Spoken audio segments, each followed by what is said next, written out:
Hey baby, this is Rob. Welcome to the back of the classroom. Go ahead and hit the like button, get your attendance taken, and let's get started. Today we talking about Chapter 9 from 48 Laws of Power. Chapter 9 is talking about win through actions, never through argument.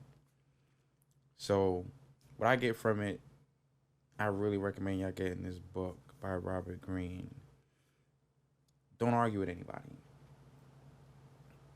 I don't know how many times you hear it, but here's a different perspective to it. What does arguing get you? I don't think it gets you anywhere. You're trying to prove your point, they're trying to prove their point, but at the end of the day, no one's listening to one another. So the reason I don't argue anymore is because I believe everybody has their own perspective on things. I could tell you, I think what I think is right, and you could tell me what you think is right, and we're busy trying to convince each other to change each other's minds. 100% unnecessary. I respect everyone enough to know, look, you've gotten to the point where you're at in life, believing what you believe, and it's gotten you this far. That's great. Listen, let me give you a difference of a different perspective. As long as you're open to conversation and you don't feel like I'm pushing on you my thoughts, my feelings, my ideas, great. Listen to hear what I gotta say. If you have questions or there's something I said you didn't understand, ask. I give you the answer, I give you a response, and then you can do what you want with it. And I respect that because you took the time to listen and hear me out. You asked questions when you didn't understand. Boom, we have an understanding. Now, you might want to do the same thing. You might want to tell me what you think and feel and how you came to those conclusions. And I'll listen. I have no problem understanding a person's perspective and where they're coming from and why they think and feel the things they think and feel. Cool. Now, what happens after that is you also have to respect my decision to either adapt what it is that you're saying or not to, right? Because it's my choice. I can choose to go, oh, okay, you know what?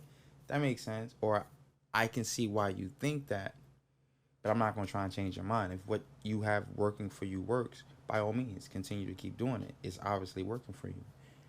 It doesn't mean everybody around you have to do the same thing you're doing or the way you do it because if the goal was to make $100,000 and I made it my way and you made it your way, then we have different ways. There's no one way's better than the other because at the end of the day, we're different people. What comes easy for me might not come easy for you. I might have more advantages than you do. And same in reverse, right? The things that you're doing might come easy to you, not easy for me. I can't tell a basketball player who's making X amount of dollars to go play football. That might not be what he's conditioned to do, and that might make him more of a liability than an asset to the team. Might not work out.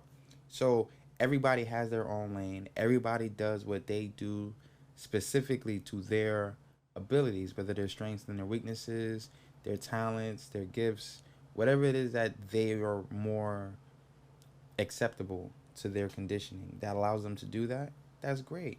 Even when it comes to thoughts and ideas and people's expectations or perspectives, you've had so many years on this planet. You grew up where you grew up.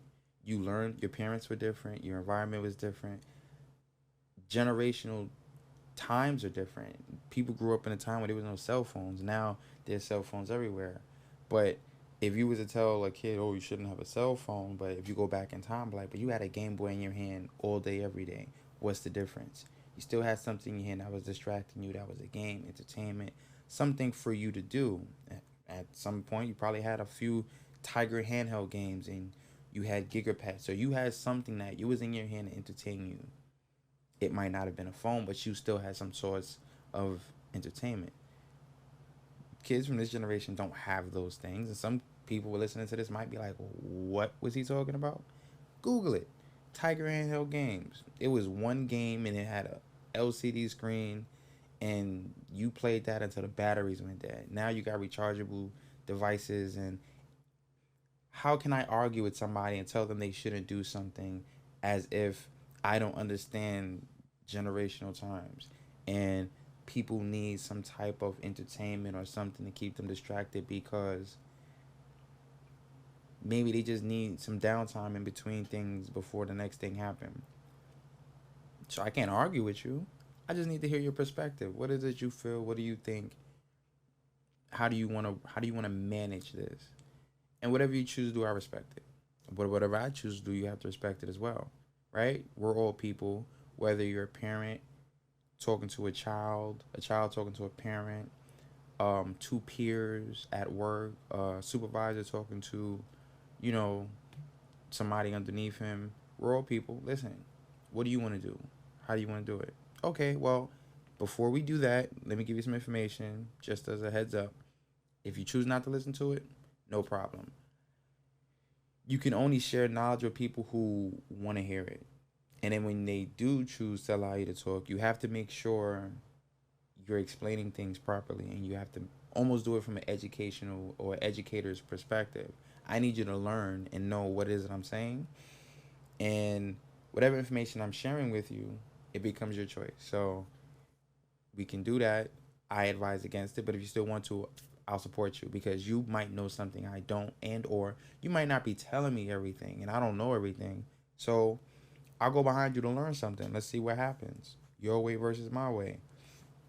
As long as it's not detrimental to your health, your way of life, or life period, then go for it. See what happens. And then if they realize halfway through what it is they wanted to do isn't working, they still have you right there as a resource to go, all right, this isn't working. So what was you telling me before? Because they know there's a second alternative. They just wanted to try their way first. And like most people who want to do things their way, let them do it their way. It's their, it's for them to go through life testing their abilities, testing their thought process, testing their limits to see what they can and can't do. But it's always great to have a second pair of eyes or another brain in the room just in case things don't work. But you can't have too much pride and go, well, I'm not going to ask for help. Nope, I'm going to ask for help because I don't want to fail. And I believe the people who are with me, who's giving me information, don't want me to fail. So let me try my way. And if it doesn't work, I'm glad I have you here with another alternative on how to do things, and we'll work with it that way. Let's see what happens. And again, of course, you want the same thing in reverse, because if the shoe is on the other foot, you gotta play it out the same way. But it's just calm words. And a lot of times you want your actions to speak for you. Because a lot of times when people are doing a lot of arguing, some things can be taken the wrong way. And now something you said was offensive. The argument could be over, but you still said what you said. And it's almost impossible to forget it when it struck a nerve. And a lot of people might not realize that memories, stronger memories, are tied to having emotional attachment to it. So if there was ever something that hurt you and bothered you, there's an emotional reaction to it that emotion lasted longer, which allows you to remember it longer versus something that just happened and you didn't care about. Right? Some of your best memories is something either that happened very good or very bad. Some of the things in the middle is kind of it's hazy. You don't remember it all, but keeping that in mind, you don't want to say too much in an argument that can come off offensive to the next person, because if you really think about it, what does that argument mean in 10 days, 10 months, 10 years? It doesn't mean anything. But when you hurt someone's feelings, they hold on to that for a long period of time, and that argument might not have been worth it. It could have been something I could have just said, well, I just wanted to help, or I just had some information, but if you don't want it, no problem. And if they want to do it their way, let them do it their way. People control they're controlling their own actions. That's what they're responsible for. You control your actions. If you have something, present it. They don't want to hear it, no problem. Write it down, put it somewhere where you can always reference it. Push come to shove, something happens and they need to call you back on it. At least you weren't argumentative or offensive to them to where they can call you back and they can talk to you and they can help you, or you can help them, but of course you're helping each other figure something out and putting what it is that you have to good use. So that's chapter 9. Went through actions, never argument.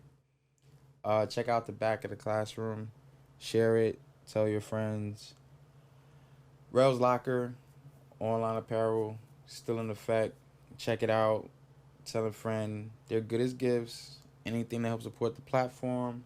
I appreciate y'all. If y'all made it this far, thank you. I'll holla at y'all later.